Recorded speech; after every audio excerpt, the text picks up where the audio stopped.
So it's about 7:30-ish. The prophecy suggested that you have at the maximum that you can think, and this is guesswork, before noon, to find this young girl. You meet up at the gates as discussed. Where are you going? What you doing? Where were we supposed to be going? The north gate. No, but like the. Oh, so the cart and go in. To the lake, I believe. To the lake to the north, basically. Yeah, to Lake Okay. Zarovich. So now you don't know exactly where. You don't have a precise, but for whatever reason, the fisherman Bluto, who seems to be uncannily lucky at night, took her out of the gates last night around 9 p.m. And yeah, you are. That's your starting point, basically. Weren't we gonna have a tracker come with us? Was that the plan? Is that part of the plan? You were thinking about it. You didn't say you didn't hire him or anything, but Did we still want to do that? He did help us last time, so I'm not gonna say no on that one. In ours? I can't remember his name. his name Should was. we go grab him? Oh, sorry, I was muted. Oh, Yevgeny Krushkin. So yeah, we can do that. He just didn't want to go out at night. So yeah, a tracker's still a good idea, I'd say. Find Alright. out where the cart went. All right. If you guys want to start on the road, I'll go grab him. Okay. Yeah. Sound Okay. good? I also wanted to check the ledger as well. Like, I must have been muted for a long time. Oh, no. Yeah. We haven't heard We you. haven't heard you in a at little all. while. Yeah. Sorry. So, Sorry. Did you say Yes, I anything wanted to of check like? and see if he great- came back. Yeah. Oh yeah, I- that's fair. I can start. yeah, we haven't heard tracking. you at all. Well, I apologize. No, I mean that's But not. I It unmuted happens. Sorry, we didn't get to hear you. That's all. It happens. Yeah. Okay. Tracking Yeah. while you guys go and do your things. Yeah. You and Irina. She can keep an eye on you. Yeah, Irina will go with you as well. That's fine. Um. Concern for her patient. Go start. I'll go get our tracker and see if he can help us out. And you check the ledger. Go team, go! Woo! Ta-da. So Where's this guy's house again, Zell? yeah, so it's right here. Soldalovich and Krushkin, right in the center down there. All right, I'm gonna go knock on his door. Boop boop. All right. So you knock. There appears to be no answer. Okay. Is the door unlocked? Let's find out. Oh, Nope. Ooh, does that? cool. Does not appear to be locked. Does not appear to be locked. Nope. Can I peek through the door? Sure can. Strahd, are you home? Is he passed out drunk? Actually, it's Krushkin that you were talking to. Oh, Krishkin, are you home? You hear the deep, deep rumblings of snoring. And as you kind of peek in, it's kind of a smaller home, and there are wolf heads everywhere on the sides of the walls. There are big traps, some as big for bears, practically, others for smaller game. And you see a half-naked man, his arm sort of slumped, face first on his pillow, arm slumped across the side of the bed, at the bottom of which there is not just one wine bottle that looks very familiar, but a second wine bottle. Oh yeah, he's probably a little hungover. I love that for him. All right. Let's see. In my bag, what do I have? Any food that I could give him, or helping him wake up, maybe. Yeah, I do. Okay, I got snacks that I can give him. Snacks? We got some morning snacks. Some just in snacky case he poos? just in case he wakes up hungry, you know. All right. So I'm gonna walk in quietly. Hey, Krishkin, and kind of gently poke him.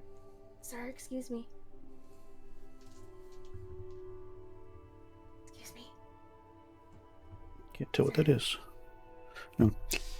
Yeah, you kind of poke him a little bit. You're soft and, not particularly intrusive, all things considered. Yeah, doesn't appear to be waking up. Oh my god, he is out cold. All right. He's got a sink in here? Not really. He probably has Some running water? Bucket of water. probably has like a wineskin or something like that full of water. Okay. I'm gonna kind of sprinkle a little water. Not pour it. Just like boop, boop, boop.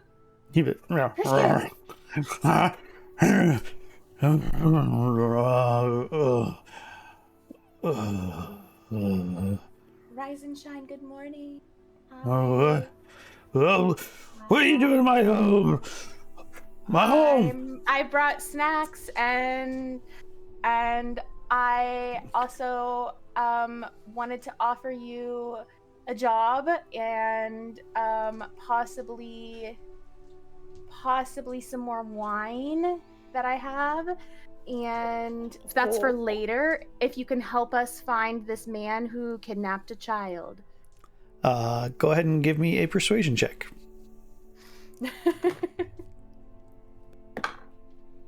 I just rolled a nat 20. Of course. Wait, hold up. What's your bonus? Persuasion is +3.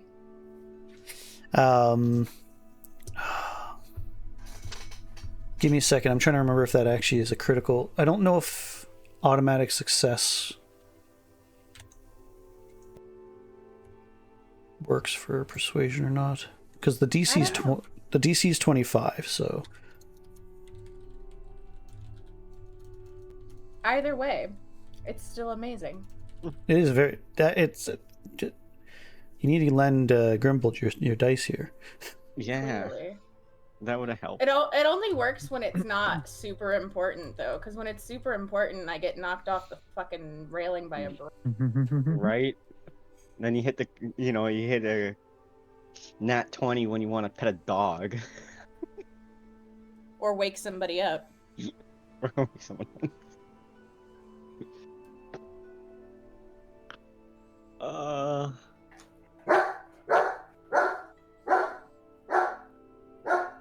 Pet a dog. Speaking of pet a dog. It's your puppy. It's your puppy. Can I pet your dog? Okay, I didn't think so. So there is no critical success on it. Yeah, he basically, like, even though he thinks on it, because you use the magic word wine. You would have been rolling at a disadvantage if you didn't mention wine. But even with as persuasive as you are, and you're a pretty girl and you've got this wine, tempting, and money on top of that, he just is way too hungover and way too tired to be dealing with your shit, and he basically yells, "Get out!" And he finally just tosses the table next to him, next to his bed, and just this ridiculous roar trying to scare you off. Well, alrighty then. Are you sure you don't want the wine? He gets up for a second and grabs a bear trap and looks like he's going to throw it at you. All right. Well, I'll see you later then. Okay. I'll just head on out. Bye-bye. Bye-bye. Motherfucker. No. I'll remember this. That's right. That's right. You'll remember you breaking into his home. Offering him wine and money. At 7 o'clock in the morning. No, it's not gonna work. Offering him wine and I'm just saying, if a prince broke into my home at any time, I'm not- offering me wine and money. I'm I'd not be saying like, that I would hell not. yeah. But Yeah, really. It's the hangover. it's the hangover. It's Yeah. definitely a hangover. Yeah, he'll apologize later, and I'll still. He's also not the one that people usually talk to. He's the one that says like one sentences at a time, or maybe a couple of words, maybe a word. He'll fall in love with me later. There you go. There you go. Just like maximally confident. All right.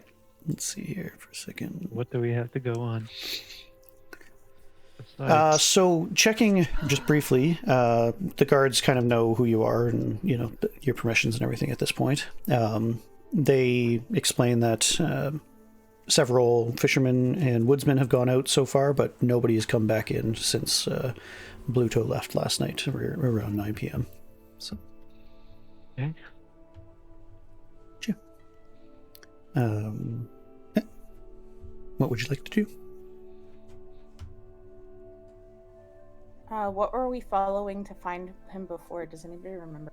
I don't. The tracks from the wagon, or not the wagon, the thing.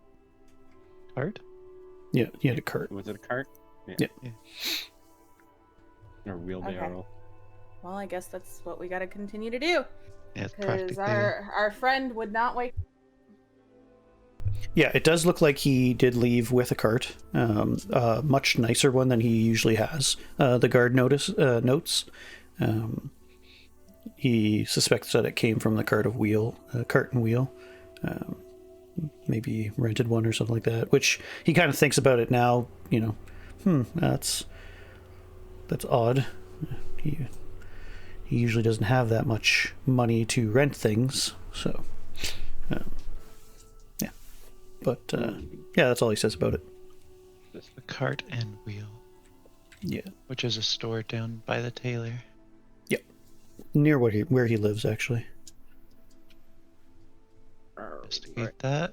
But, I'm just trying to see what can we go on. Are we just going to go off and try and follow some cart tracks and hope we strike it? I know we don't have a lot of time, but... We don't have a lot of time to investigate, so we just got to go. Yeah. We've just got to go. I wish we'd have known that last night, but oh well. Let's go. All right. Let's go. Does anybody want to do a investigation or survival check? To follow the tracks? To just see, Essentially what we're going off of, yeah. Yep. Yeah. Okay. If you can follow. Investigation. Yeah. You see. Survival's better for me. I got a 9. I was gonna say, does it matter which one we roll?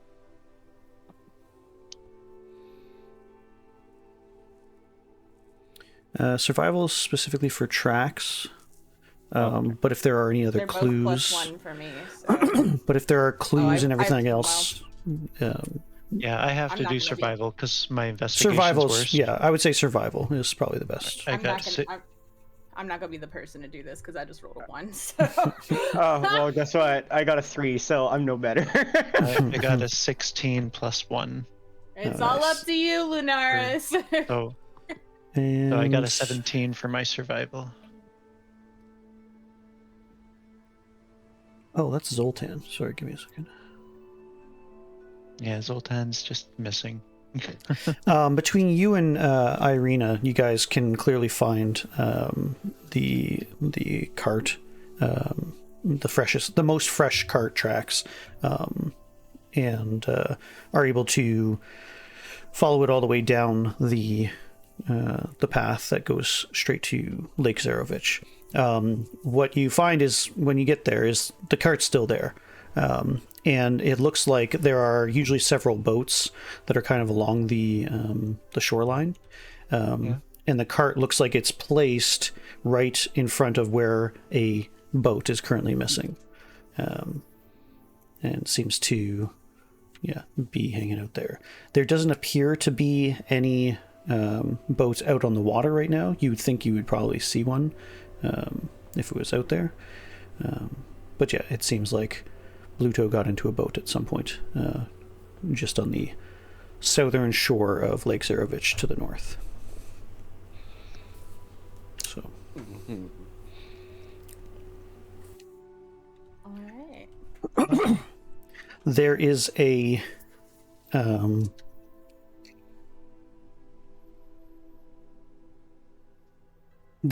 whisper. Actually, let me think here.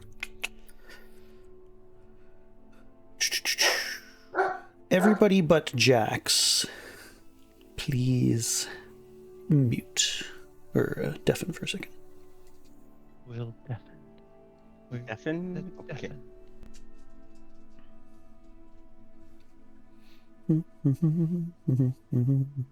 Not available on the pop out. I can deafen you if you want. All right. Jax of Candlekeep. Yes.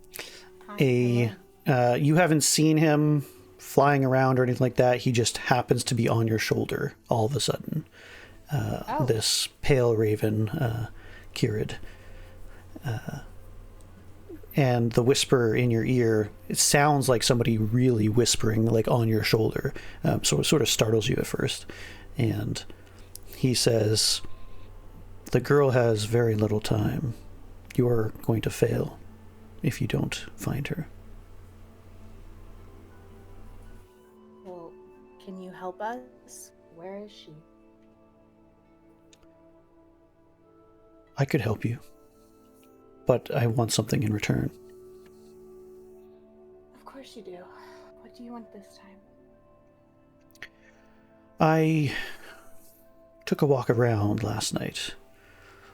The burgomaster, there's something about his home, something happening in the attic. I want to know what it is. I want to know who it is. It might be something beneficial for both of us. And so I expect you to get in there and find out. Who is in the burgomaster's attic? Mm-hmm. Oh, I don't know. That's what I want to know. Yes. I will do that if you can help. If you can help us save this girl and she is safe at the end of the day, I will help you find out who is in the burgomaster's. Very well. She survives. If she survives. Well, I'm afraid that's not up to me. I can help you locate her. Whether she lives or not is your responsibility and the responsibility of your companions. Well, help us locate her. Very well. He looks around for a few moments, and the boat went to the east along the shoreline. You should be able to get there, whether by boat or by foot. Good luck. And he just fades into mist and disappears.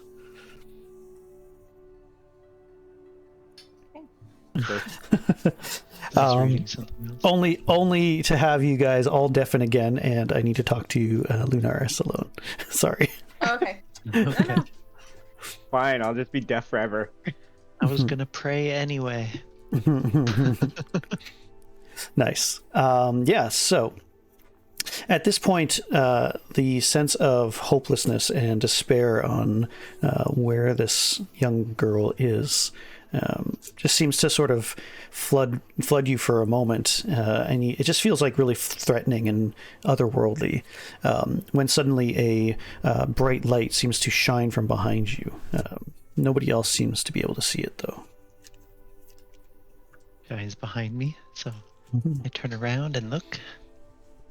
And behind you is a lovely young woman, probably the age of 14, with silvery wings and porcelain skin, and she is slowly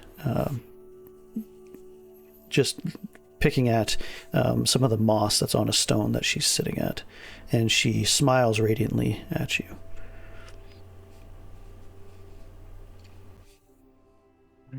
Does she seem like she's actually there? Or is it a vision? Yeah, it seems like she's actually there.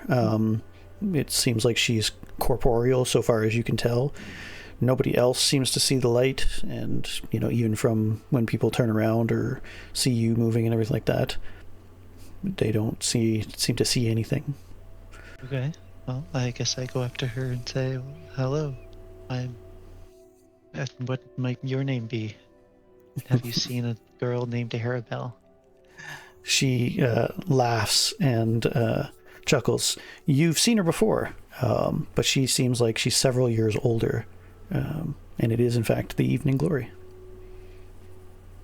Hey. Never have you seen her, I don't believe, if I remember correctly. You haven't seen her in full, bodily form before. Right, yeah. Mm-hmm. I assumed that she would be older, but I guess it makes sense that she's young, innocent. Yeah, the visions you've had in the past, she's maybe been 10, 12 years old. She looks like it's just starting to come to womanhood kind of thing. Yeah. I was just praying. I was about to pray, and here you are. Are you here to answer my prayers? Possibly. I feel like we are just always one step behind. Yes, I understand. I'm afraid that I know not where the young girl is. But I do know that her life is nearly forfeit, that she's in grave danger. All I can do is give you the same promise that I've given you before. That is to preserve the souls and the lives that I can.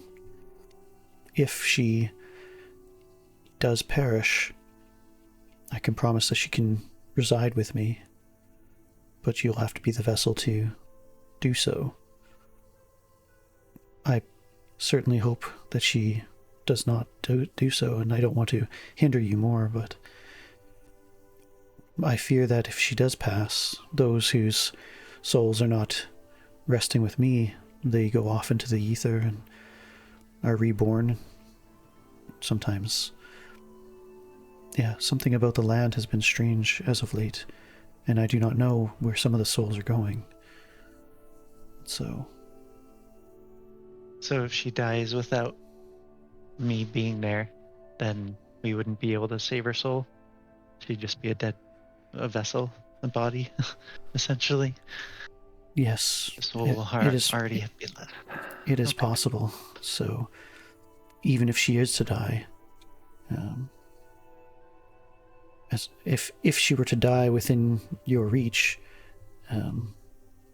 it is possible that I can reach her in time, but it cannot be very long from her moment of death. I really urge you, one way or the other, to seek out this girl. We are making haste.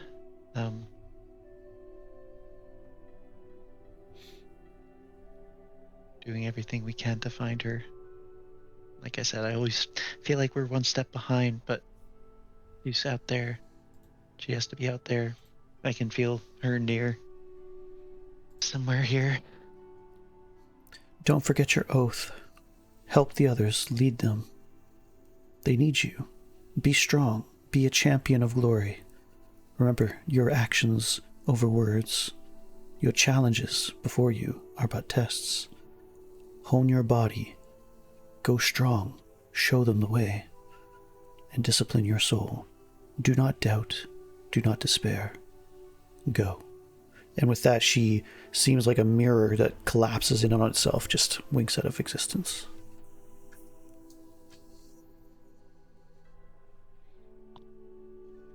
Okay. All right. Figured out the buttons. Yay! I actually have hotkeys on mine now. Yeah, I hit the hotkey that time. Oh, nice. So for Grimbold and Irina, what they see is Jax sort of peering out over the, what's at first looks like out over the water, but seems to be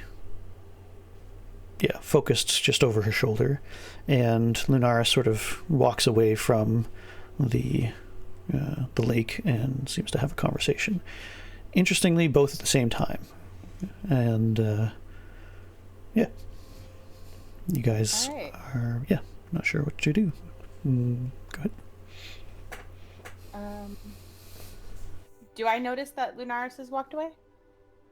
Yes. I'm not far. Like, I mean, literally like it's like 5 steps away, basically. Yeah. Okay.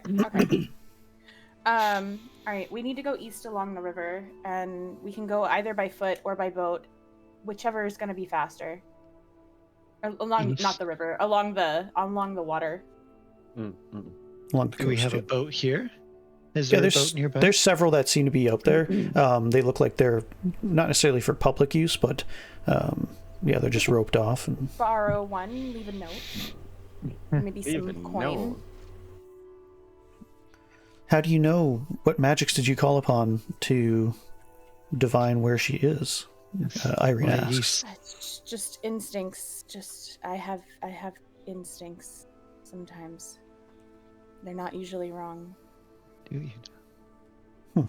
Well, I put my trust in my faith, and I have no objections. Are we taking the boat? Yep, if you guys do, you're welcome to. Irina looks kind of Irina looks a little askance at Jax, but nevertheless nods and says, "Well, we should be on our way then." All right, jump in the boat. Are we gonna leave a note or some? I'll leave a piece of gold. Gold or silver? Piece of gold. One That's the calling card. That's the note that they need. In the boat we go. Anybody know how to drive this thing? I don't know. Does anyone know how to drive a boat? Nobody knows how to drive a boat and how to row a boat. Sorry. Between all of you, I think you'll be fine. I have to be an asshole. Don't test me, Grim. I'll row the boat. All right. You guys coast down on the east side of the lake, looking out for anything suspicious or concerning. You guys are about 30 minutes, not even, into your rowing, when on the embankment just next to about a 24 to 30 foot cliff side is a boat that's sort of ramped up there, and you see a portly figure kind of pacing back and forth. How do you guys approach this? Set him on fire. No, just kidding. I would Jokes. assume that. It was a joke. Well, we're in a boat. Right. I'm we're pretty sure he can see us, so it's not going to be stealthy at all. So. I mean, we don't have to tell him straight up what we're looking for, though. Correct. So. We can just row up. Give me a perception check. Everybody. Including Irina. Irina 6. What are you using? China got a 1. I got a 20. I got a 15. I got a 19. Okay. And my perception is +1, so I don't think it matters when you roll a 20. You see the water. That's all. It's all just wanted us. Look at the pretty blue. Watch though, we're gonna fight it. We're gonna end up in a fight, and I'm gonna be like 1, 2, Yeah. 1, 2. Yeah, the next one's gonna be pretty nasty. All right. Sorry, Grim, what did you get? 15. Okay, good. Yeah, so far, all of you except for Irina, who looks like very concerned. But the rest of you are pretty sure that this guy hasn't seen you yet. It might be possible to beach the boat quietly and sneak up to him, but yeah. Nevertheless, so far he looks moreover what Jax can see because she crit, and actually now Lunaris would have seen it as well. 19. Yeah, with the 19. This guy is sort of stumbling, and although you can't hear anything, it looks like he's sort of erratically talking to the air. But yeah. That for him. So, hence why he's not hearing you or anything, because he looks like he's very distracted right now. Okay. Well, yeah. And all we see is him. We don't see the girl. Yeah. From this angle, no. It's very high up, so it's about 20, 30 feet at least. Okay. All right. Let's dock the boat. Let's dock the boat. I'll even... All right. Are you docking it right next to the other one, kind of thing? Sure, why not? Sure. All right. As we dock, can peer into his boat to see if there's anything there. Sure. Give me a second Take a little to look-see. Okay. put y'all here. Do another perception, I guess. Yeah, sure. That sounds good. Although I could always just use your... Well, I got a 10, so I'm a little bit worse than what I was. It's not too hard. There's a that looks like a sack, which looks like they might have some food in it, but otherwise there's just 2 oars, and the boat is anchored. Take his Why food. is this not... Okay. Take his food? Yeah. Right? Just like, I don't give a fuck. I don't give a fuck. You don't have to tell Grim twice. Takes. I snatch that food right up. Throw it in my backpack that's already 90 pounds, so. You have to tell Grim twice to take something. Let me just try and refresh here. I'm a little... And it's food. And it's food. What's in sack of food? Now is not the time to eat. Potatoes! Diddly dee There's potatoes, gonna be eh? a sack of potatoes if you're not careful. Kind of looks like a little bit like Oak Island. Yeah, maybe. I don't know. I got it randomly off the net, so. Okay. Yeah, so other than the 2 oars and it being kind of tied off on a dead stump there, the boat just seems to have a sack of food. Looks very like stale bread, and that's about it. Nothing too crazy. Had a sack of food. It's mine. Everybody roll a... I assume everybody's trying to do this quietly. Mm-hmm. Okay. Everybody roll a stealth check for me. Okie I got a 12. 12, okay. Oh yeah, where was that earlier? I got 22. Nice. Well, I would have had a 20 if I didn't have Disadvantage? Yeah, same with Irina. Should Sorry. What's my negative? -1. Alright, so I got a 14. Okay. Yeah, even Irina rolled quite poorly, but he rolled extremely poorly. He, at this point, what you guys kind of overhear is...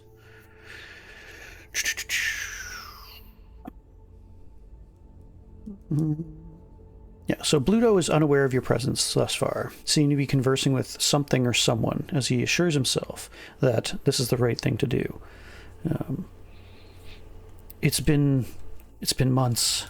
I understand that this is what you require. But you're sure?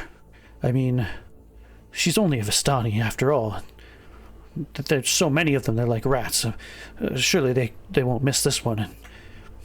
Oh, okay, please, it's okay. I understand. No. Okay. And he sort of stumbles and bumbles. You can tell that his speech is quite slurred, that he's likely drunk, as it is. And he sort of staggers over to just sort of out of sight, somewhere over here,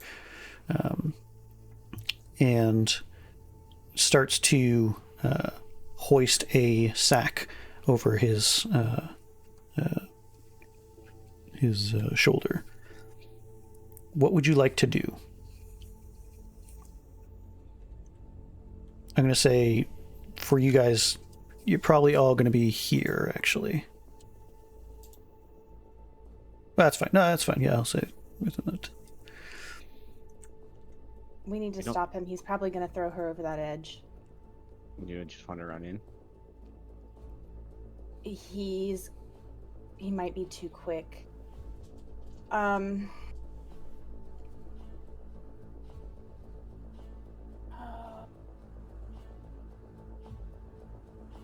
Could shoot an arrow at him. If we don't want to immediately engage, I don't think. Because I think if we immediately engage, he's just going to toss her.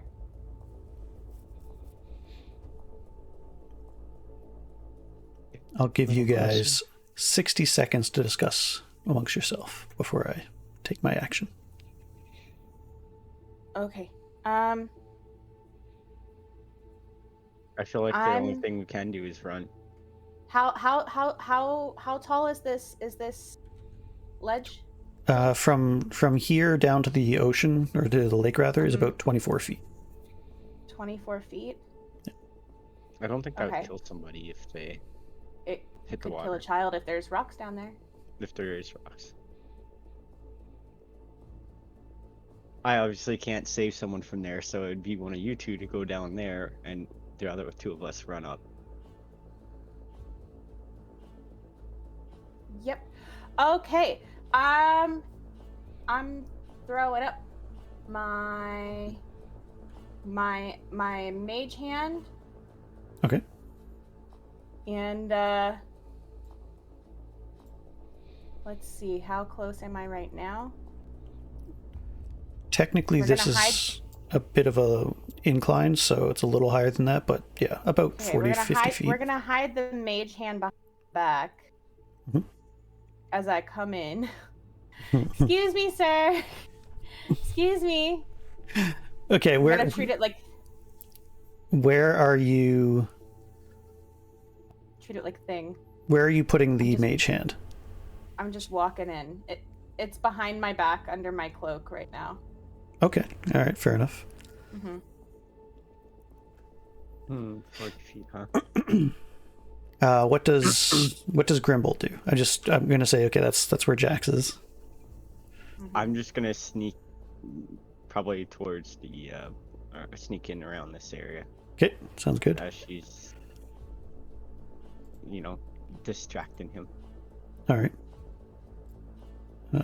Irina will come up here, and she's deathly afraid to do anything wrong, so she just stays here. And Lunaris? All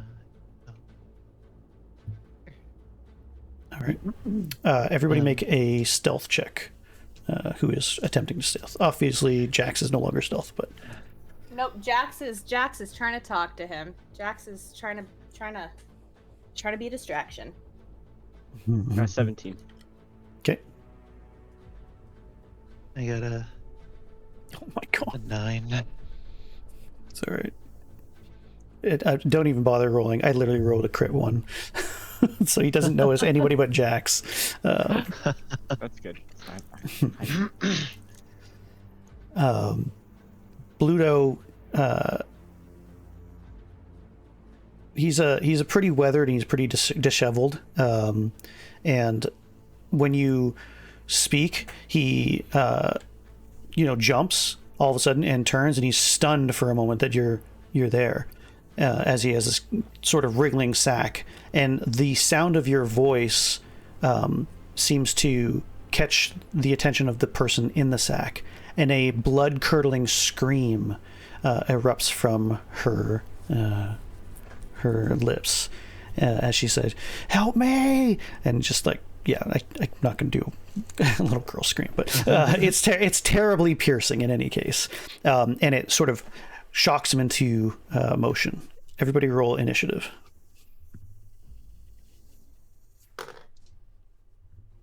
15.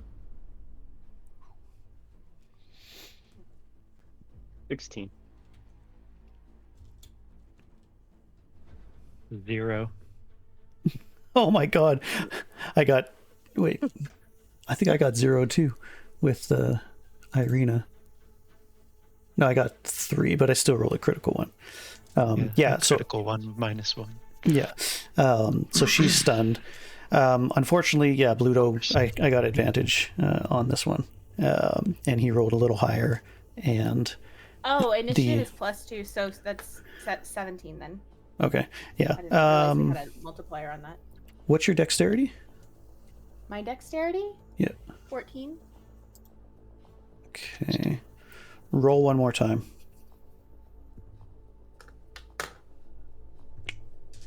12. Yeah. Do I add the initiative to it again? No, just a straight roll. I wanted to, because you guys basically have the exact same okay. stats, so on that one. So he is shocked into motion, and he goes, no, it must be done. And he turns and hoists with seeming supernatural strength this girl over his shoulder, and she starts to scream once more, which is cut off as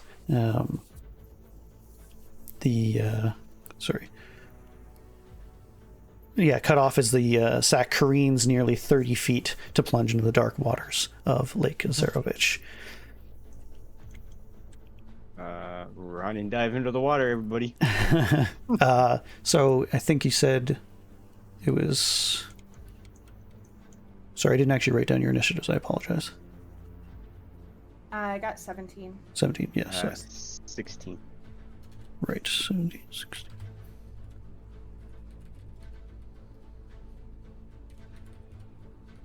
And it was... So did you get a crit fail? I don't know if that makes you surprised. I don't think it just means you're very slow. -1. She got actually a 2. Oops. All right, so Jax, you're first up. Bluto has basically like gone down on his knees and is watching the splash in the water.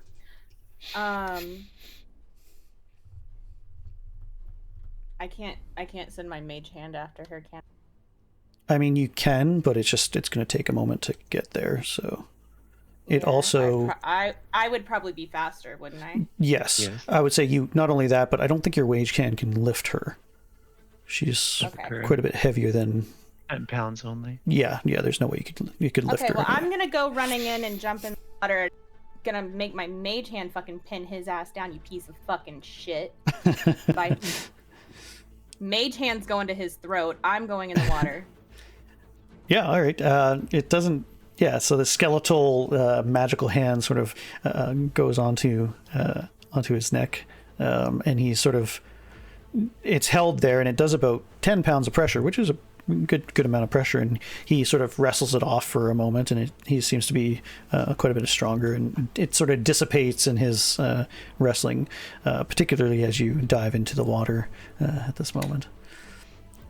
Shit. Give me a second to just look this up one more time.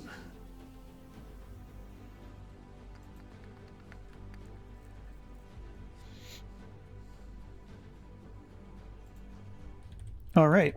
Go ahead and give me an athletics check for me, please. Lovely. Mm-hmm.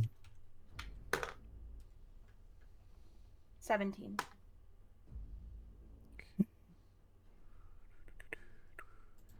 I'm not super athletic, but I can swim, motherfucker. 17 is good.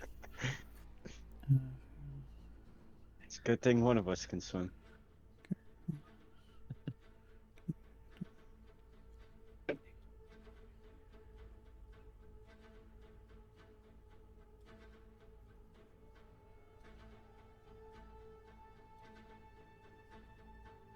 Okay. Yeah, you dive in, no problem. You don't hit any rocks or anything like that, even though it is a little rocky. And it takes you a few moments to get your bearings, to locate exactly where the sack is. And that'll be your turn for this turn. Actually, I'll get you to do a perception check right now. Okay. 16, sorry. Okay, yeah, so you do spot the sack. Okay, that'll be your other turn for that time. Next up is Grimbold. 16 seems to be my lucky number today. Right, you're definitely up there. You're getting there. I'll just run up to Bluto pretty much. Okay. In between where Jax jumped off and himself, kind of like right in here. Yeah, he's sort of like on hands and knees, sure like just he doesn't- watching. Yeah, he's watching Yeah. this whole event. He looks like partially horrified and just partially like disbelieving, like that this is happening, kind of thing. I'll take out my bow and point it at him as well. All Just right. to make sure. He's vaguely aware of your presence, but he's super he's just genuinely locked into what's going on, and he kind of mumbles under his breath, "No, it had to be done, had to be done." Okay, so I'll say you have a ready to action in case he does anything like violent or anything like that. You'll stick him. I'll stick him. Okay, or whatever. Yeah, whatever you want. Yeah, you can.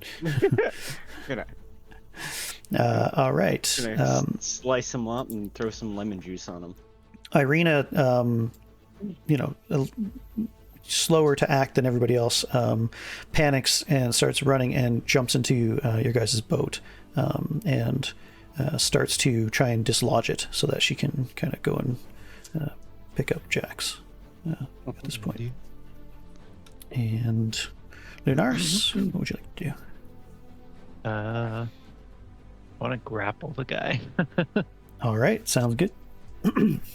Go ahead. Yeah, it's going to take too long for me to take my armor off to dive in there. I was wondering if you're gonna jump in with the armor or not. So it's like no. It's not technically heavy armor, is it? Swimming in your armor? We'll be saving 2 people at that point. Yeah. Okay. Adam, are you still kicking around?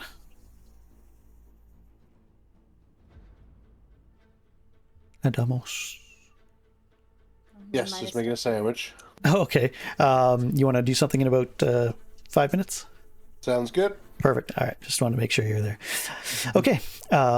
Next round, Bluto. Yeah. So you can make a attack on him to. So I rolled a 13. It's an unarmed, so it's the +4, right? I believe my so, 2 strength and 2 proficiency. So yeah, I got a 17. Okay.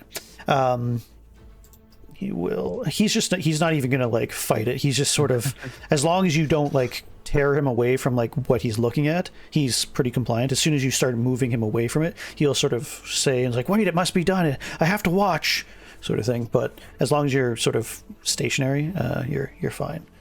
Okay, yeah. I guess I kind of wanted to interrogate him a little bit. Why? What are you talking about? Yeah, he's why? pretty non-responsive other than it had to be done. It was it needed to be done. And let's see here. Okay, so yeah, Jax, I assume you're going after the sack still, or? Yeah. Okay. Yeah, it's sinking quite heavily. Apparently, it had like some kind of weight or something in it as well, to make it sink quite a bit faster. So it's already down about 10 feet, and it's becoming more and more difficult to see. Ironically, though, you project your own fire, and it lights things up, and it kind of seems to guide your way as you sort of dive after it. Give me another athletics check, please. Oops. I got a 12. Okay. Yeah, so I'm gonna dive after the sack and try and, if it's heavy, maybe not lift it out of the water. I mean, it's gonna be lighter because it's in water. But if it's still too heavy for me, if I try and grab it and pull it, maybe just try and like. You do have daggers. Open it instead. I can use a dagger. Or I don't know if my fire is fiery enough to. No, it wouldn't do anything. Like even now, it's more aesthetic and it gives light, but it's okay. Yeah, it's not really bubbling around you or anything like that. For example. Oh, okay. Then I'll use a dagger to open the sack. Okay. And pull her out of it. All right. Go ahead and do an attack action just to see how accurate you are. If you actually poke her or anything like that. Do I just roll? Just roll a 1d20 plus whatever your dagger is. My dagger plus 4. 4. I got a 10. 10 will do it. Yep. So you're kind of fumbling a bit as she's still sinking, and you kind of manage to grasp on one thing, and you're swinging right now, just trying to cut it open. You do enough damage to the sack that it sort of like it tears, and you kind of see this thing open up a little bit, and you see this girl who is extremely well tied. She has really strong rope around her arms, a gag that looks like it's been kind of moved out, so she managed to get out of it, and it's wrapped all along her body down to her legs, and so she's very well bound. So you open the sack, but like her ability to swim and your ability to get her up at this point is sort of prevented, because at the bottom of that rope is a large stone, so you'll have to do that on next turn. So that would be Grimbold's turn after that. Yeah, I'm just gonna headbutt him. You're just gonna headbutt him just cause? Sounds good. Yeah, like go ahead and do headbutt's probably just unarmed attack, so Yeah. do you even do damage? I think it says something about equal to 1 plus a strength modifier.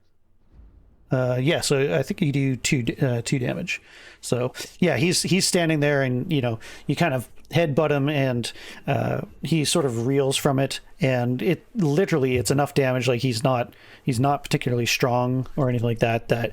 And he's already sort of intoxicated and everything, that it just knocks him out right away. So you crunch his nose, there's blood pouring down his face, and he's just thunk, being held up by Lunaris at this point.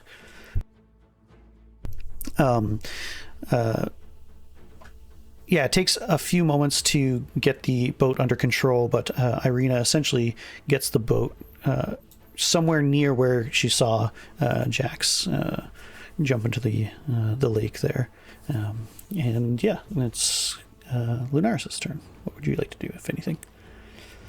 Well, I'm trying to find, what's the time to take off, like, my armor? It's like, I figured it's like 10 minutes, right? It's 10 minutes, yeah. Yeah, so it's like, I shouldn't even bother You're not trying. you're gonna not drown by the time. I'm just curious. I can't hold my breath for 10 minutes. I can probably hold it for a good bit, but not 10 minutes, so. Yeah. Let's see here. I'm gonna get my rope out of my... Well, I guess Irina's down there with the boat, so... I don't know if my rope will do anything at all, but yeah, I don't know. All we can do is kind of watch, right? I don't know. I'm looking through some stuff, just seeing what I might be able to do, if anything. Maybe get your CPR book out. Make sure you know how to, CPR, refresh, just in case. That's right. Yeah, I guess I can tie up the guy Okay, with my sure. rope. Yeah, fair enough. Yeah, you can bind him, no problem, and he's still bleeding, somewhat profusely from a busted nose from a halfling's Right. face or forehead. It's like frickin' rah. We'll call that a halfling headbutt. Halfling sneak attack headbutt. Can I add sneak attack damage? Yeah, wouldn't that be crazy? Just like plus 1d6 on top of it, just for the most rocking freaking headbutt, Breaks ever his made. nose and his eyes all at the same time. Caves in his like eye sockets. And it's like, it's good. Okay, we'll say. Just hear me from the bottom of the water.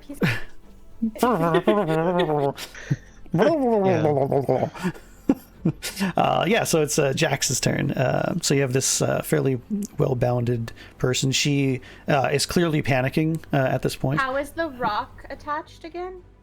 So it's like, so imagine a boulder, and it's kind of like crisscrossed like this, and then it's just being held by one along her feet, essentially. So it would probably take me a minute if I tried to use my dagger to get it off. Yeah. You could probably do it this turn if you did enough damage to just cut off the rope that's hanging onto the stone. So Okay, because I was thinking if I needed to, I could use meta magic to do like acid with one of my things and melt the rope, but I'll just cut it. We're gonna use the dagger. okay, go ahead and I'm gonna get that rock off of there. make an attack roll. 14 plus 4 is 18. Okay, go ahead and do damage. I want to see.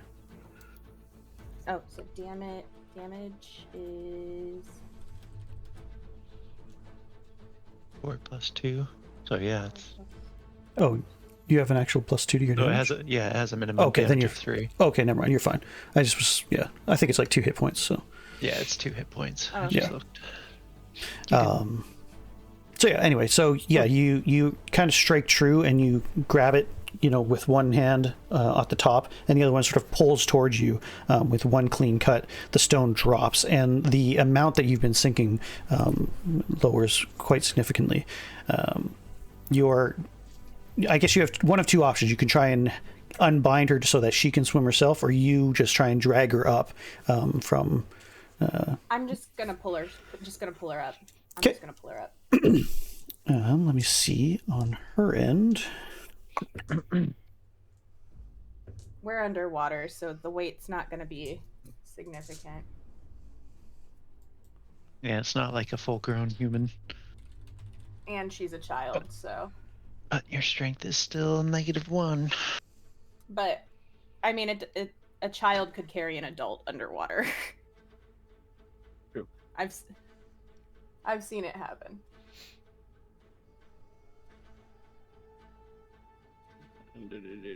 Two, 50 feet. Okay. All right, we'll call that your turn for this one. And Grimbold, what would you like to do, if anything? So I'm gonna take my rope out, tied to that tree that I'm standing behind, add the grappling hook that I have Oh, this one. onto the other end, and toss it into the water. And Okay. hope that I don't hit my fellow companion. They're deep. They're God, pretty if you deep knock right me now. out. So Yeah. no, they're pretty deep. So you should be okay. Yeah, that sounds great. So you make a makeshift sort of, hopefully a safety line of some kind to help them out. Irina is actually the one who sort of moves over at that and sort of grabs the rope and like tries to like feed it so that she can kind of stabilize it out there. Otherwise, it's just going to kind of float back towards the island. So she kind of loops it and does her best to do that.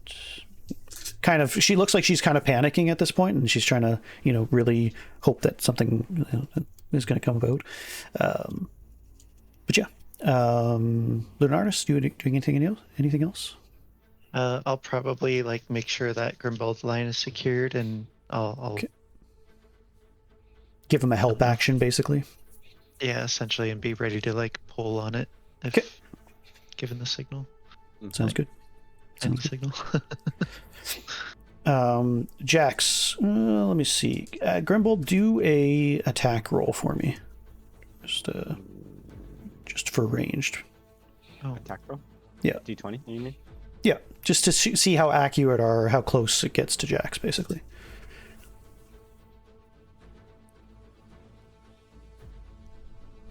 $10. 10? Okay.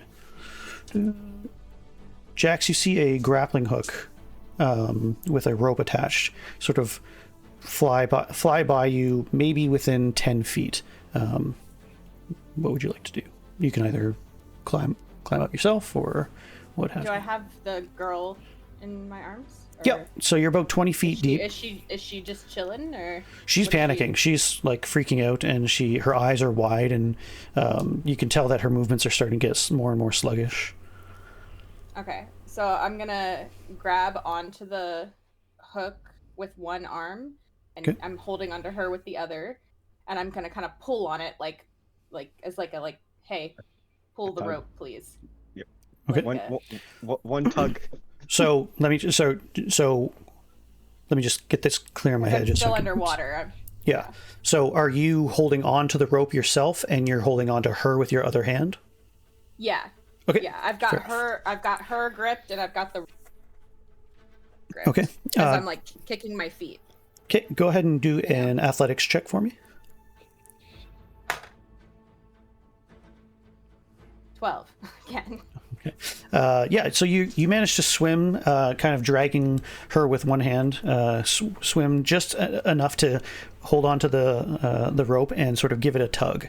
And it gives a signal to Grimbold and Lunaris up above. And yeah, so you guys are sort of holding this thing and, holding on for dear life. You all of a sudden you hear from below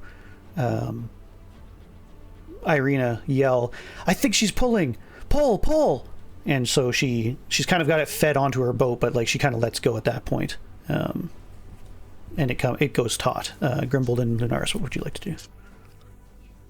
oh, Okay, go ahead and Cut the rope. No. I'll allow one of you to do a athletics check. The other one will do a help action, and you can do it at advantage, sort of thing. So whoever has the best athletics, I guess. I have a +2. For athletic, I think that's yours then. I have Is one, yours? +1. Yeah. All right. All right, so you can do it. Nice. So I had a 13 +2 and a 19 +2. All right. That will do it. Yeah, so you guys both working in tandem, really working well together. Pull up Jax of Candlekeep. She's about 10 feet from the surface, but I'll just kind of roll it into the next turn, basically. And Jax, you hit the air first, and you take a big gulp of air. You've been down there for about 30 seconds, which isn't super long for some people, but for those of lower constitution can be a little daunting and everything like that. I haven't been swimming in a while. That's right. And you're able to pull the girl eventually, kind of fumbling a little bit out of the water as well. And Irina quickly sort of pulls the boat closer to the shoreline where you guys are kind of being pulled up, and goes to sort of help you get into the boat with the girl, who is still tied up and unfortunately is currently not breathing, seeming to have swallowed some water at some point. What would you like to do? Do I know CPR? Is that a thing? I guess you'll find out. Irina, sort of panics, starts rowing back to shore, unsure about the rickety boat. But we're going to pause there for a second. For one moment. Uno momento, por favor. Uno momento, por favor.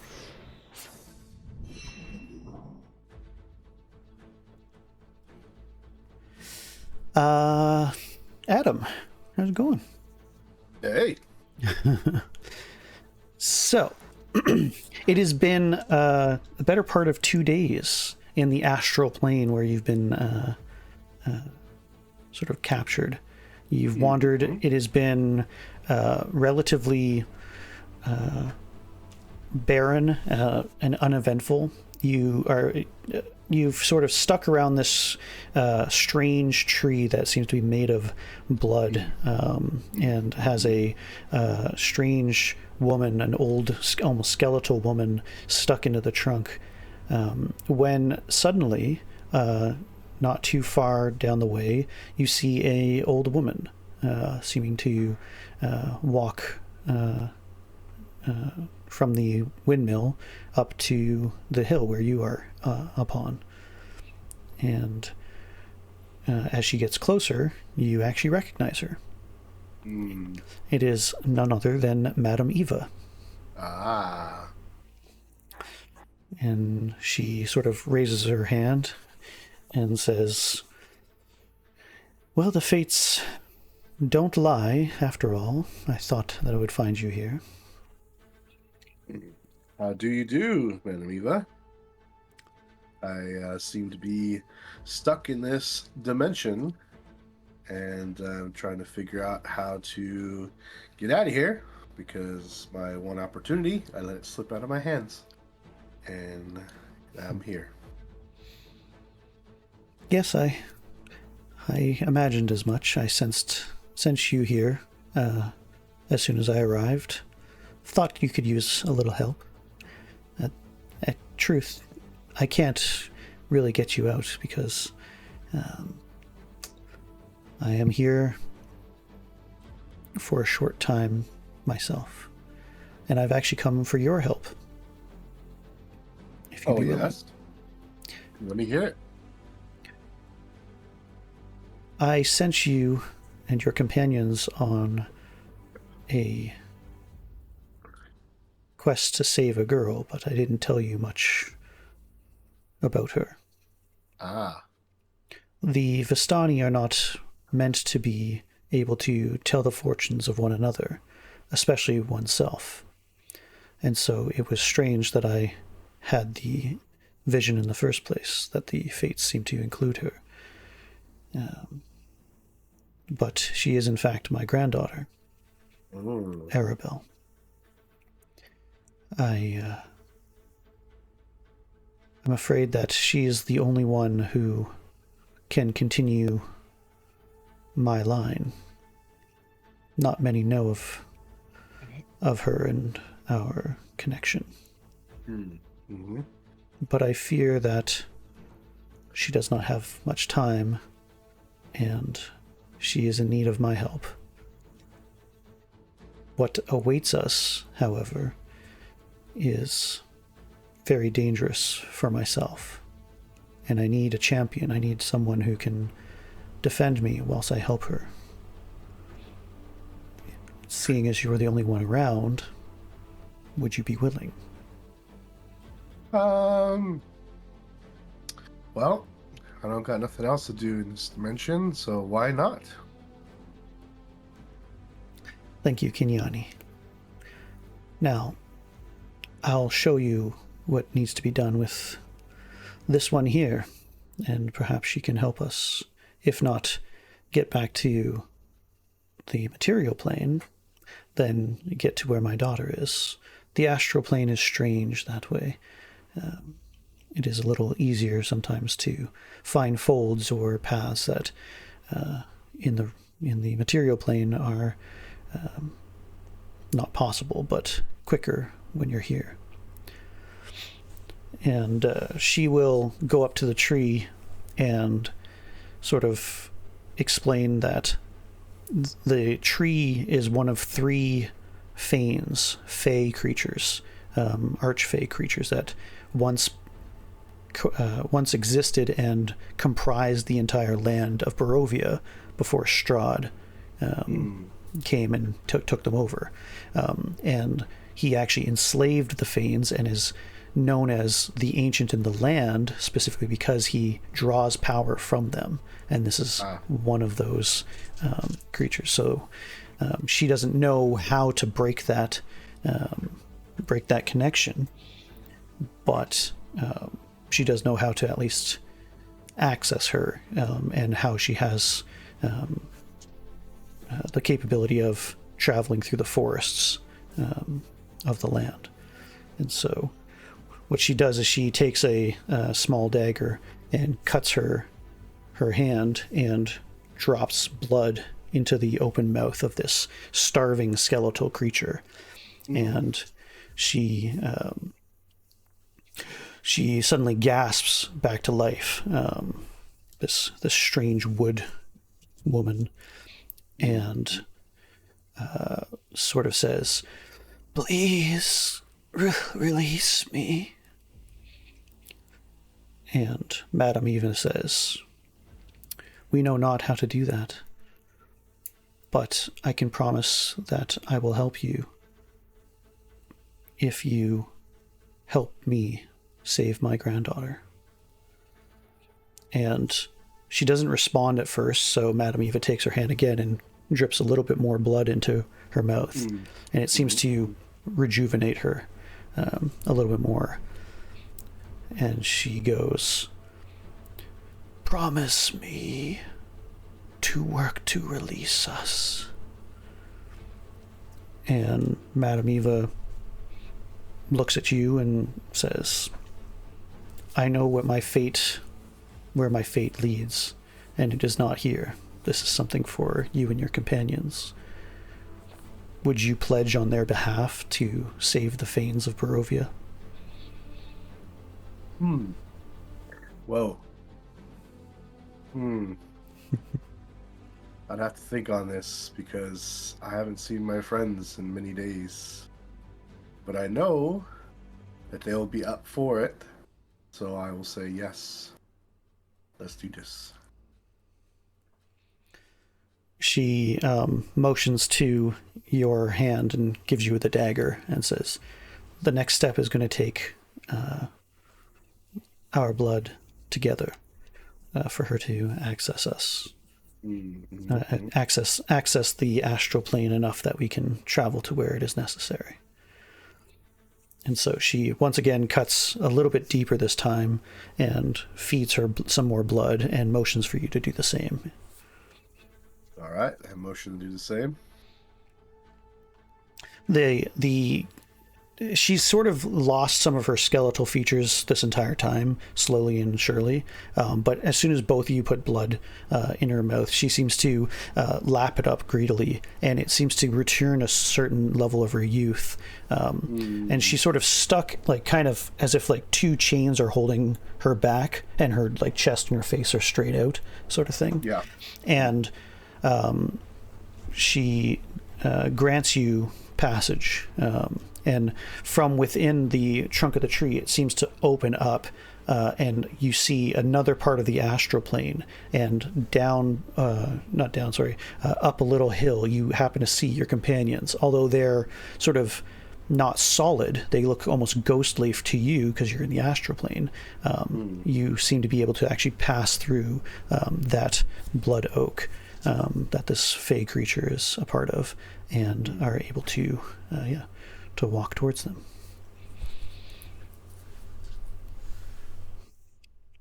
Yeah, it's something I have to step in, or I could just you have to. see them? You have to, like, if you want to, you can walk right through that trunk and travel instantly. All right, so I'll go ahead and walk through the trunk and see what happens. All right. What you see just down the hill is Irina Kolyana, your charge, and Jax of Candlekeep, your friend, as they pull and sort of are cutting the bindings off this small girl. She's about 12 years old, and she looks to be unconscious. And though you kind of can't discern the color all that well, you know that she's more still than any child ought to be. And Just on the crest, you see Lunaris Lenente and Grimbold Silentfoot as they are sort of securing a larger fisherman of some kind who's kind of bleeding down the nose, and are sort of rushing down the embankment to help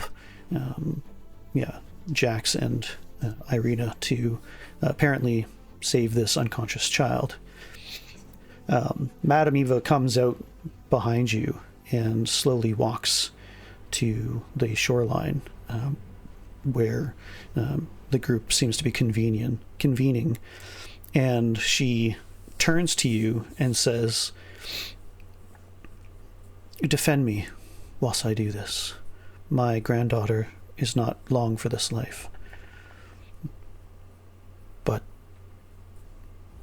I will make sure she continues on."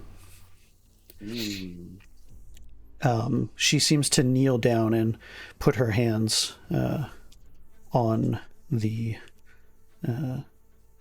girl's shoulders and chest, and a soft light seems to glow. And as soon as that happens, there is a shriek that seems to come from the forest behind you. The way back through that oak seems to be gone. It's just a regular tree now. And these shadowy figures sort of crawl through the forest and look menacingly at you, seeming to harm you. Give me 2 seconds here.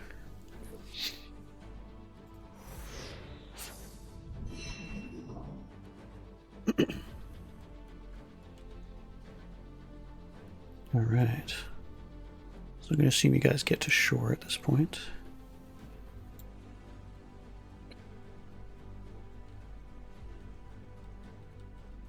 Can I have everybody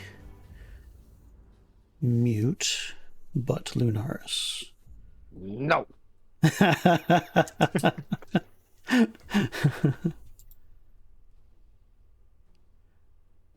All right.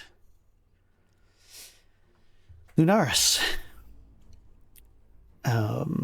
you have a voice in your head that seems sad and despondent and says, "The girl, she's fading quickly. You must put your hands on her. You must save her from her fate." Yeah, absolutely. Like the guy's secured, so I shall lay my hands upon her. You want me to expend some of my glowiness in my hands? That's right. That's right. Just one? I'm going to say for your divine or your channel divinity, or sorry, I have the healing hands, right? Which is just the points. Yeah, there's lay on hands, healing hands, and then channel divinity. Channel divinity is what I use for. I'm going to say spells. Channel divinity is what we're going to use on this one. All right, let's do it. Because it's more than just healing. Mm-hmm. Something else. Alrighty.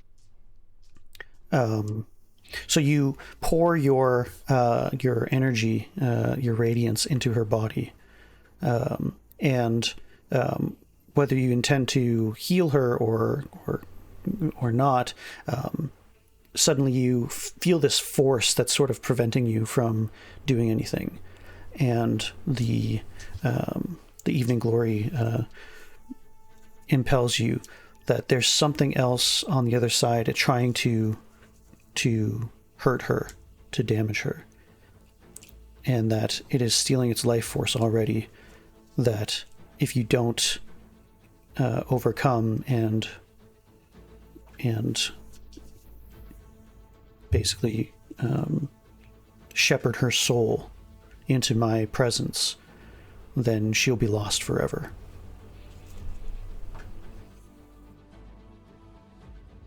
I will absolutely overcome this evil, but is there no way to revive her?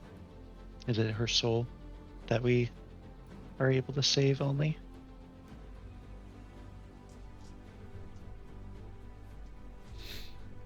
Her soul is all that is important. She will persist. She will live on with me, and together we can move on. All right, and I trust in you, and I trust in that. All right. Go ahead and give me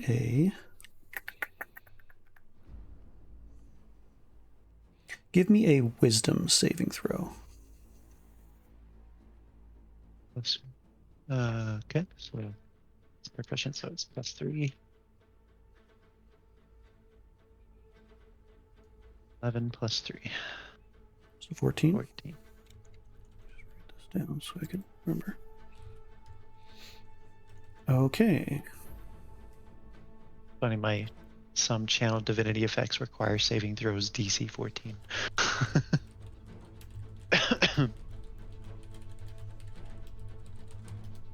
Okay, if you would be willing to mute, please, and I will get Adam back here.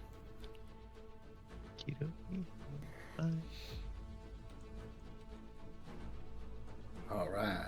Perfect. All right.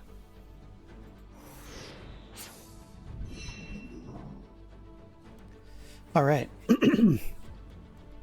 You, as Madame Eva places her hands on the child, she looks aghast as the child seems to slowly turn white as a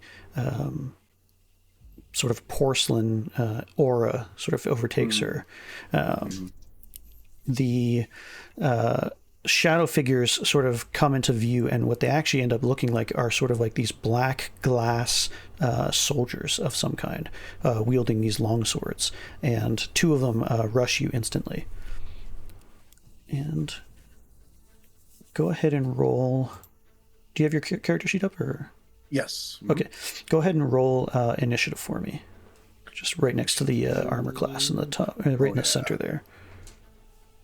All right, I got a 12 + 1, 13. All right. 13. So one of them is a little faster than you, comes at you swinging,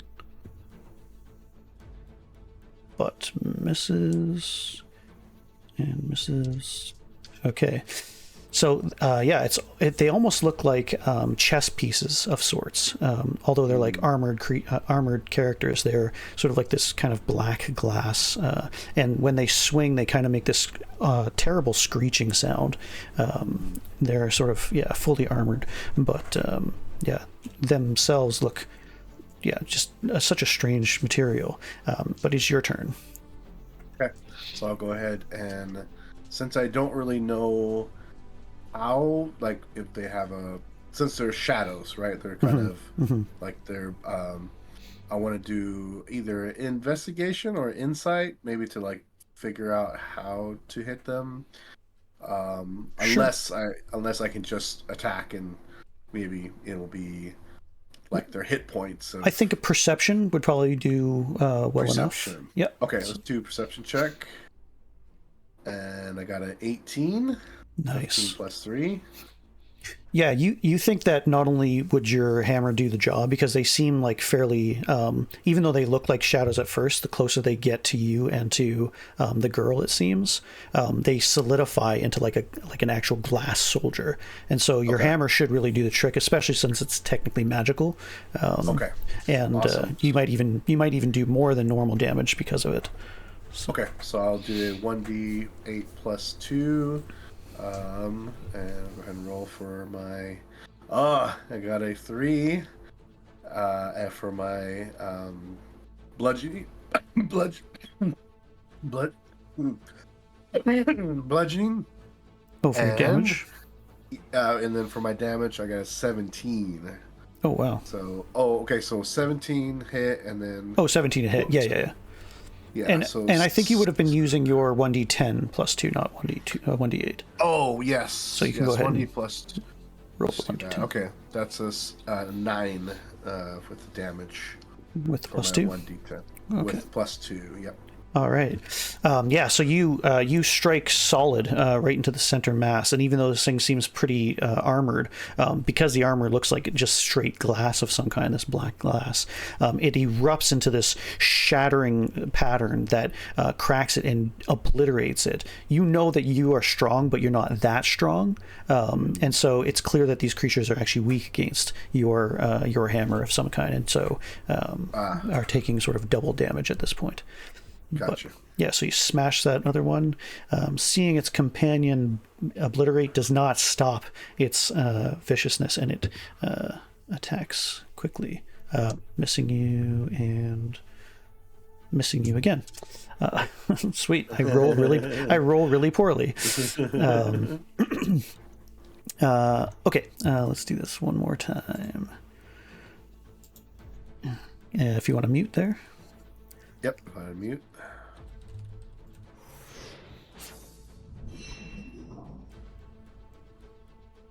There you go.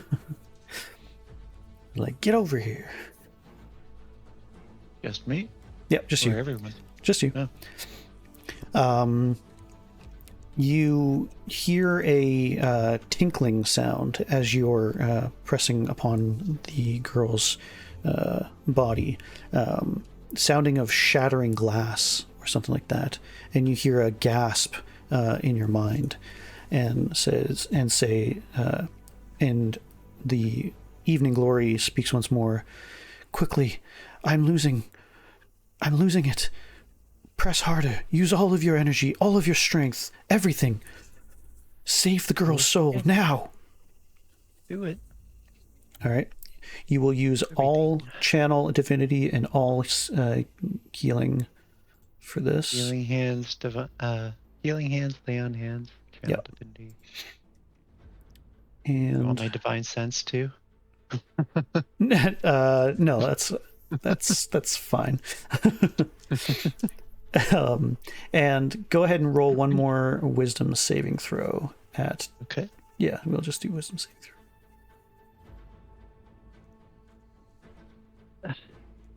17 plus 3. Okay.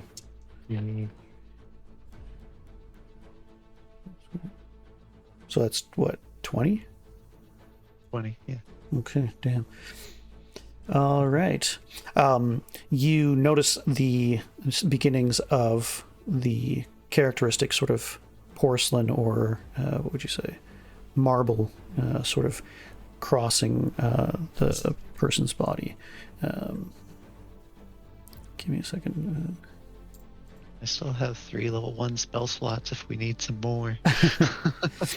That should be fine.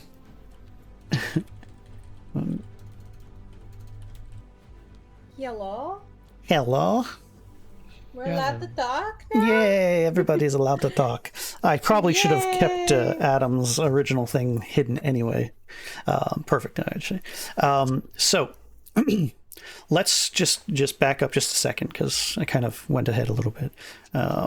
So, Irina and Jax, you guys kind of get Arabelle to shore. She's clearly not breathing right now, but... yeah, you guys managed to get all of her bindings off and everything like that. Meanwhile, Lunaris and Grimbold kind of come running down the hillside.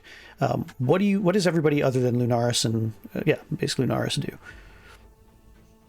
Well, my question still stands. Do I know CPR? Do you have a medicine attribute? I don't know. Do I? Yeah, +1. +1? I have Oh, a but you're not. plus 2 You don't actually have the skill, is what I'm saying. Like, you're not proficient in it. So technically, no, you don't. Not really a common knowledge thing, and everything like that. Grimble, do you have anything like that? No, I don't think so. No. I'm looking in traits in that. There's no chance that I would have read about CPR anywhere. Irina, however, does have a medicine. She starts to watch Lunaris as Lunaris looks to do some kind of healing hands or what have you. And instead of healing hands, what seems to be happening is a slow wave of sort of porcelain or marble that seems to be spreading out from where Lunaris's hands are being put down. And Lunaris is very Lunar, keen on no! doing this. Lunar, no. We need to save her soul, otherwise it will be lost. Lunar, you're gonna turn her into marble. We don't have to do that. I'm trying to heal her. This is just the effect. I used every bit of healing I have. This is what happens when you turn your people to stone before they stay stone statues. For now? I don't know. Lunar!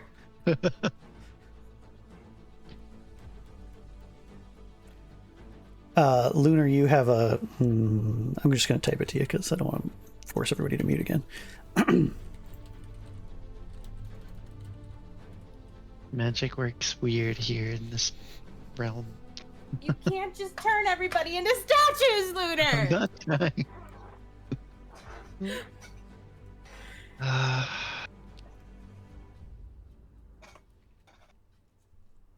What do you do, Lunar? You're still trying to heal?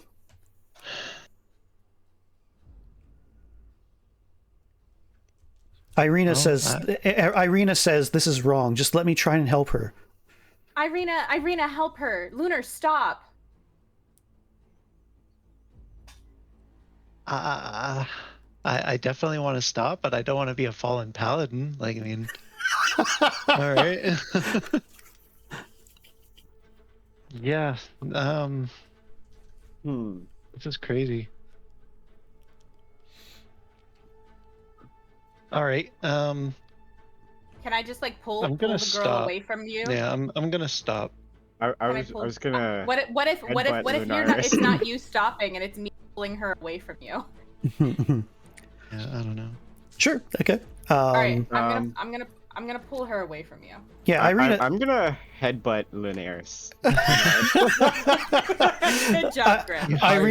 Irina even will get in there and sort of like hip touch you kind of thing, and if I can, reach. Try and resuscitate the best as she can. Seeming to massage her chest and sort of try and get the water to come out. It's a strange looking procedure, but yeah, she's doing it more mechanically than in any sort of divine aid. Give me 1 second. Meanwhile, in another dimension. In another dimension, another time. Kenyani, out of nowhere, the few shadows that you had that have become these glass black knights of sorts. That you've destroyed one still remaining. 5 more come out of the woods. These seeming shadow figures solidifying into these black glass soldiers of various kinds, and descend upon you.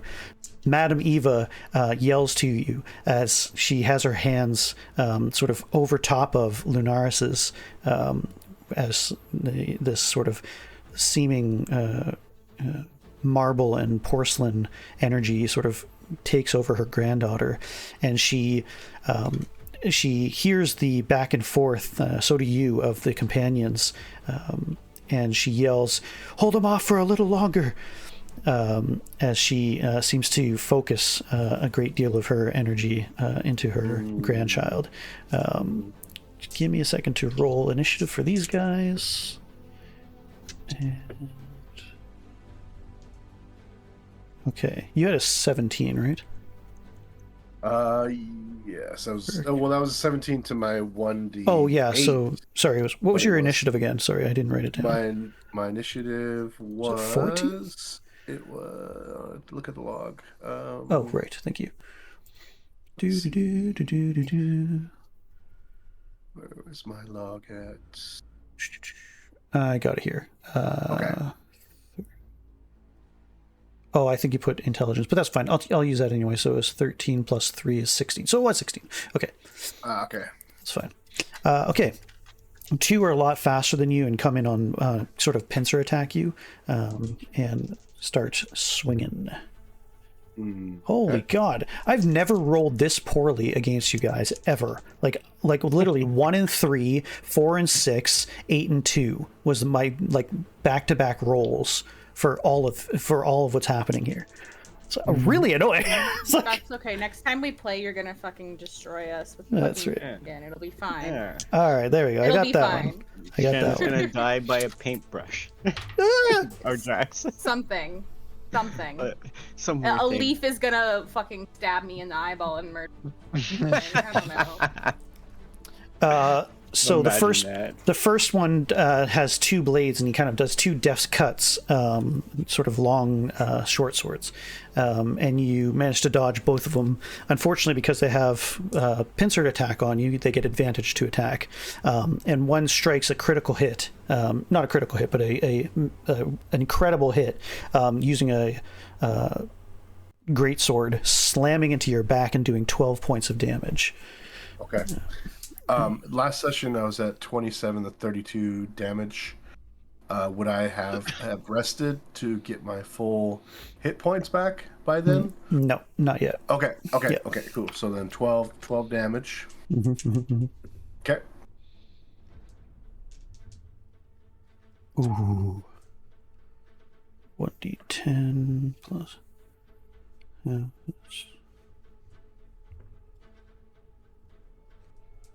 Another one comes up and slices straight through your bicep, doing 7 points of damage to you as well. And All right. final one. One ends up missing you. And what's your armor class? And the other one does hit. And 7 more points of damage to you. Oh I'm no! at 1 hit point. I just opened up your character sheet to see that. You're at 1 hit point? Oh my God! Really? Yep, That's yep, so yep. funny. Yep. These black glass soldiers come at you. You're doing your best fending them off. Go ahead and it is your turn. Sorry. All right, I'll go ahead and do hit first or damage first. I can't remember. Do to hit first. Yeah. To hit first. Okay, so I'm gonna use my warhammer. Yep. All right, so I'm gonna do a 6 plus 5, 11, and then 1d my bludgeoning. 1d plus 10 plus 2 is 6. 4 plus 2. They are all around you and they are overwhelming you, but they aren't very. They clearly, because of what they're made of, this sort of glass, kind of black glass material, they're very slow. And even though they look like they have like armor on, it doesn't act like it. It's like basically their skin. And so you do hit. And sorry, you did how much?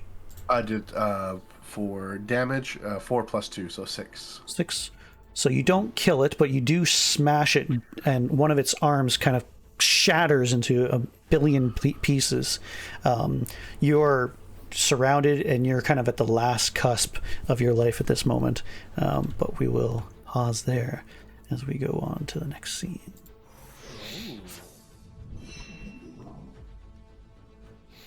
And so as Lenara sort of is taken back and is kind of stunned and questioning what's going on here, and the rest of you are watching as Irina sort of massages this young girl's chest. She's about 12 years old, and is very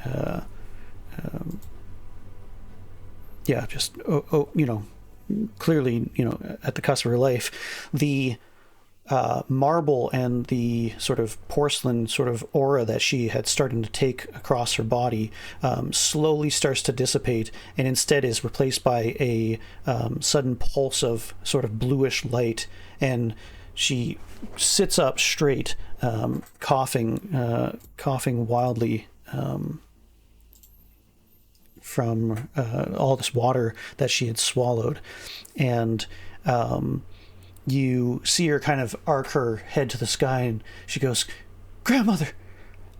And as back in the astral plane, what you see, Kinyani, as you turn around for the last second, you see Madame Eva suddenly scream in pain as her body begins to turn into porcelain and then shatter. And as it does so, the glass figures around you also shatter and are destroyed, peppering you with glass shards that do cause damage, and you go unconscious at this point. And yeah, you have a young, scared girl who seems to be crying, distraught, and being held by Irina, who is just thanking the Morning Lord that she's safe currently.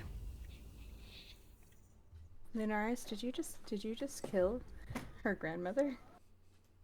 I don't know, did I? Do we notice? The girl. Yeah, You guys- definitely don't know this. You guys have no idea what happened. No. Off the record? No, I'm off the record. I'm just asking, you know. Off the record, that certainly seems what it might have happened. I don't know. Lunaris. The girl with the grandmother. Just that's what You it know. seemed like. Oh, You hit the goodness. brakes. You hit the brakes. You don't hit the old man. You don't hit the kid. Right. You hit the brakes when you're driving the car. Well, That's funny. I definitely don't have like healing for you guys because I really was trying to heal her. Trust me, believe me. Are we sure Lunaris is who they say they are at this point? I don't know. Right, I think it's Lunaris, for everybody. Lunaris, you have a very distinct sense of absence. All the energy that you had, even what we had discussed earlier, seems to have melted from you. And there is no voice, there is no assurance, there is no light that seems to be present in you for the moment. I see. Whether that's temporary or permanent, who's to say? But yes, it is very disquieting. Very quiet. Okie dokie. All right. Kid, breathe. Are you okay? It doesn't take too long for her to calm down. She, it's more the initial shock of what's been happening and everything. And she sits up fairly straight and kind of wipes her nose kind of defiantly, and then, I'm okay. Thank you, all of you. I didn't think that was going to go the way it did. Thank you. Who are you? Well, I'm Jax, and this is Irina, and Lunaris, and Grem.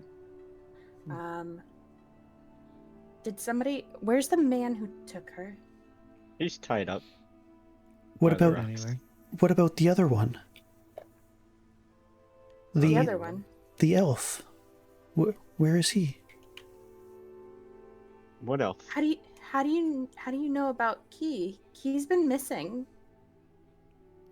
I just saw him. I thought he was right. She kind of like isn't sure exactly what she saw or how she saw, but Mm-hmm. Where did you see Key? he was right here. He was fighting. He was trying to save us all from something. I don't know. And she kind of like isn't quite sure. It's sort of like blurry and confused. Maybe it was a dream, but I thought he was here. But you know him, don't you? What's his name? Grandmother knew it. Kiani? Kinyani, yeah. That was it. Your grandmother? Who's your grandmother? Madame Eva. I think. That's why she wanted us to save you. I think. She starts to tear up and closes her eyes. She's dead. What do you mean she's dead? She should be back at your camp. She's dead. She gets up suddenly and seems like much older than she is. Like, obviously she's a 12-year-old, but like suddenly a maturity about her and a distinction, if not a distinction, then a confidence about her sort of rises up, and she marches up to the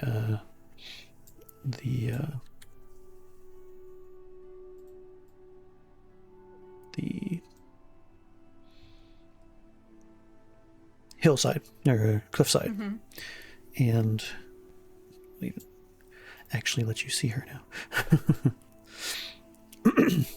And she marches her way up to the top to where Bluto is, and she does something to coax him awake, kind of thing. Even though he's obviously bludgeoned, he's sort of brought to by her power, whether just her presence or by her actual medical knowledge or what.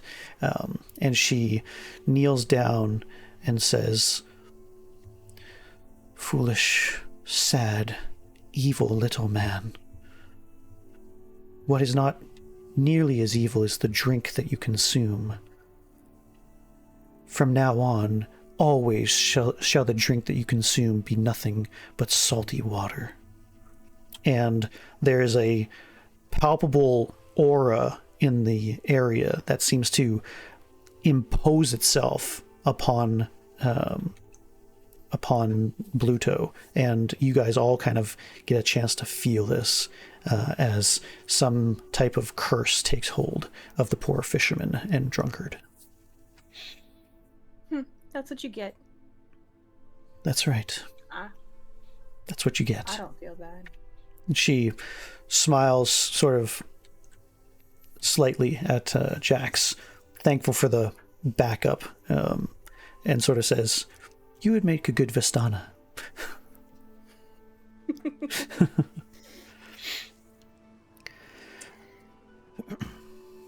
Well, I believe we need to get you back to your camp. And we need to get him to the authorities where he belongs. I agree. Oh, we're not gonna kill him? Considering she's alive, I don't believe that would be lawful to also kill him. He's already getting some fantastic punishment, but he deserves more, so... Yes, Do we have to put him in the boat? Can we just drag him behind it? You would make a good Vistani, too. If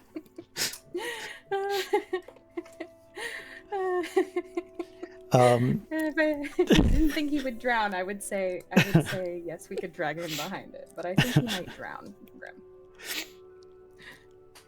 And it's his fault.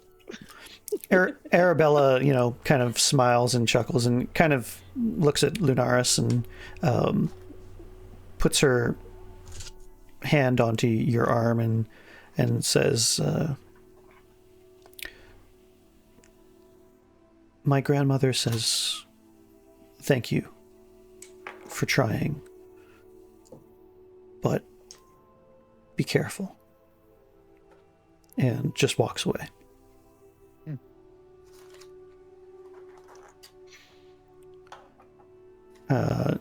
So Irina will basically spend some time with her, kind of heal her up and, fix her up with her med kit to the best of her ability. And yeah, you guys will be pretty much ready to take both boats, if you needed to return back to town. And I think we'll stop there for the day. It's already pretty late, so... Detect magic wouldn't do anything to help me see if there was like dimensional stuff with Key, would there? Probably not. I would have to look into it, to be honest. In theory, you might be able to see something like his hammer or something like that, but I still don't. I still think it would be relegated to the plane of existence that you're on. So my initial thought is probably not no. No. But yeah. What did happen to Key? Did he die? Is he gone forever? Will he come back? Find out next time. Curse of Strahd. That's good. Thanks for playing, guys. That was a good time.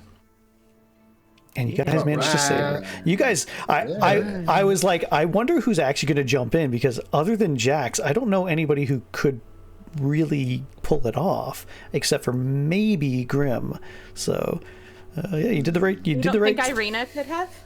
Well, she's wearing a breastplate. Also an armor.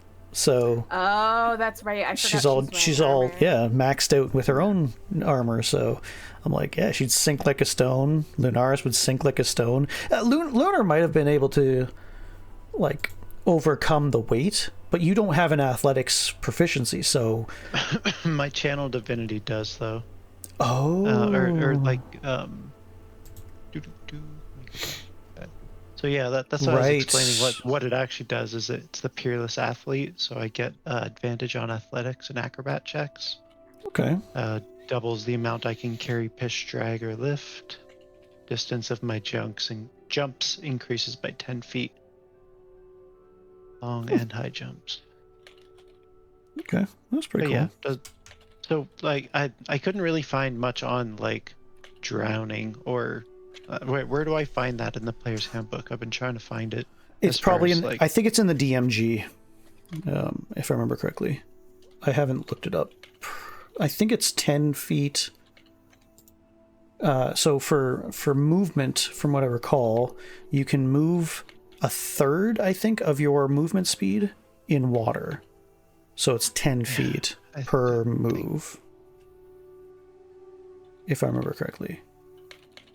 And then when it comes to drowning, it's actually your constitution score. So I think it's like 1 minute plus 1 minute per your constitution bonus, if I remember correctly. Yeah. So, but because she's a child and also obviously not a player character, so it's, you know, I basically said 3 rounds. If she's underwater for 3 rounds, you know, chances are she's a panicky little kid that she'll drown, you know, kind of thing. So, for sure. Yeah, that's how I had it in my head. Whether that's how it's supposed to work or not, look, I wanted it to be dramatic and fun anyway. So, which it was good. Yeah, so that was fun. It was a good time. Yeah, I'm glad I was here for it.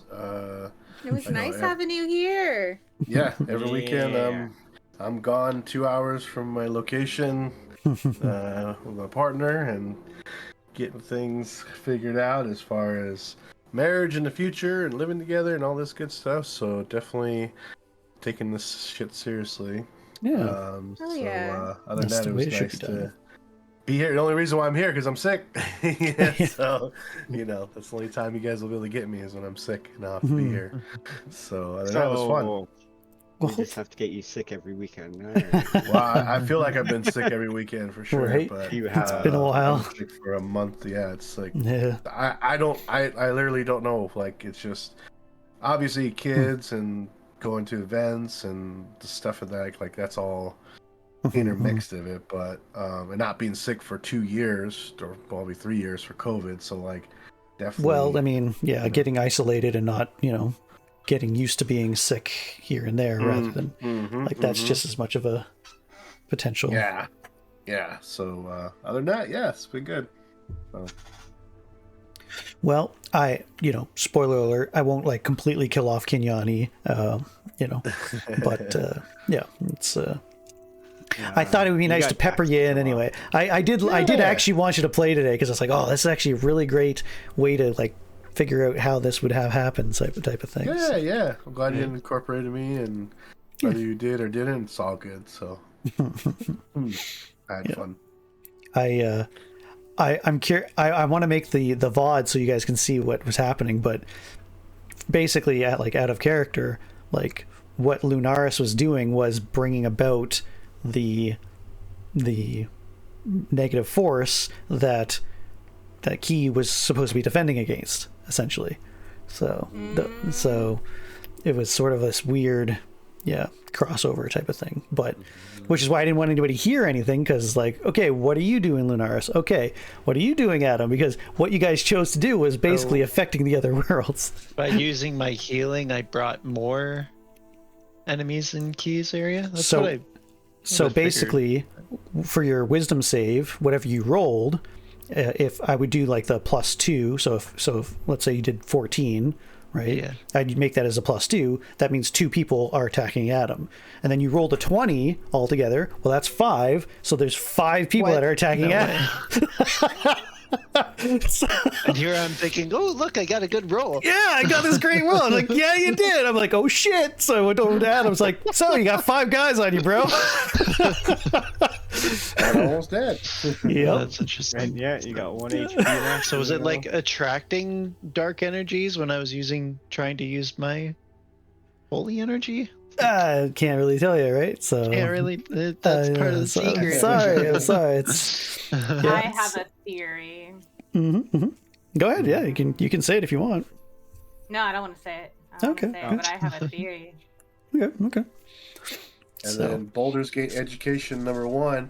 Hey Zell, do I need to replenish my hit points? Did I sleep? Did I rest? I a month ago, 2 months ago, I wouldn't even know what the hell that was. Yep. I don't want to say my theory only because I don't want it to influence you at all, Zell. That's it. Oh, fair enough. Yeah, do what you want. That's trust me. I have it actually written down of what's going on with everybody. So I feel like I've only been able to. I don't want to I don't like to be playing favorites or anything like that either, right? But it's the opportunity to use the whole backstory or story arc of Jax and Lunaris. It just comes up more. It's just more it seems to be more practically capable, whereas available and accessible.